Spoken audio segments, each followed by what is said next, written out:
abacu murakoze.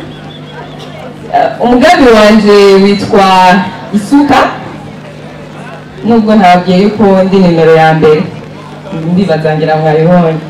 Umugambi wanje witwa Isuka nk'uko nari ndabivuze, ukaba uzofasha abakenyezi n'abigeme. Nafatiye ku bakenyezi n'abigeme cyane cyane kuko tutirengagije twese ngaha turabizi yuko umukenyezi ari umuntu kirumara mu muryango ndetse no ku isi yose no mu gihugu.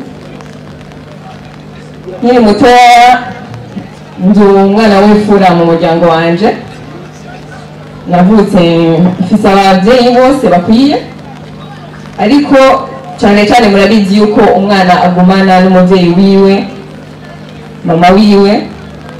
Kubw'ivyo narabona ukuntu umubyeyi wanje ashobora kuba yonyigura agakora ibintu bimwe bimwe atarakwiye gukora mugabo kugira ngo mbeho nkure.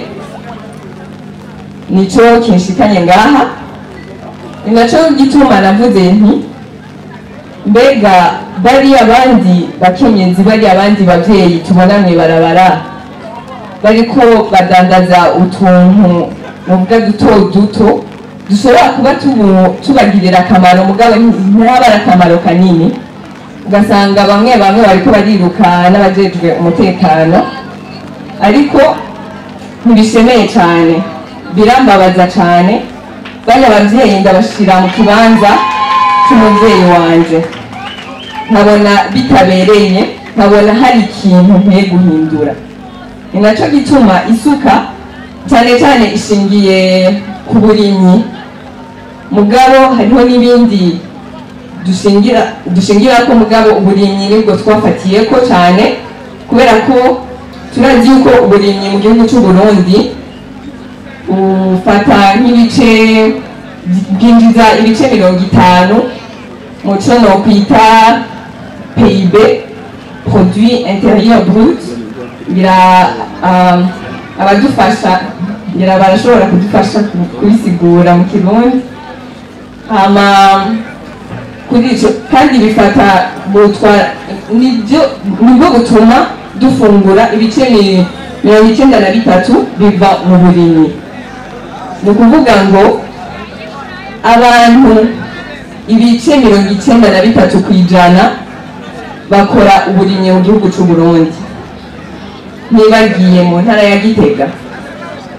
Intara ya Gitega rero ifise ibintu byinshi twohayagiza ntitwobimara, ariko naravuze ati mbega nimba dushobora gutanga uwo mwimbo ibice 50 kw'ijana ata kintu kinini dukora, mbega abo bakenyezi niyo baronka umuntu ashobora kubafasha, novuga akabaherekeza mu migambi yabo mu burimyi, akabereka uko babikora ubundi buryo. Si ukuvuga yuko batabizi, mugabo hari ibintu byinshi batazi kandi bakeneye kumenya, ku buryo bishobora kuduha umwimbu urenga ivyo bice 50 kw'ijana. Kandi turabizi yuko bashobora no kuronka, twese abarundi hamwe dushobora kuronka ibyo dufungura n'ibyo tugurisha, aho tutibagiye za kawa twirirwa turajana hanze. Ibyo byose tuzobikora, mugabo tutavyibagiye umugambi wanje ufatiye ku bihimba binini cyane, no kuvuga ni nk'amaparti menshi cyane y'igihugu. Ni ukuvuga ko tuzofasha kandi kuri babandi bakora twa tundi novuga kugurisha twa tuntu dutoya. Hari igihe umukenyezi usanga cyangwa umwigeme usanga afise imigambi myinshi, mugabo kubera ko ataronka y'amahera kugira ngo atangure wa mugambi wiwe ntashobora kubikora.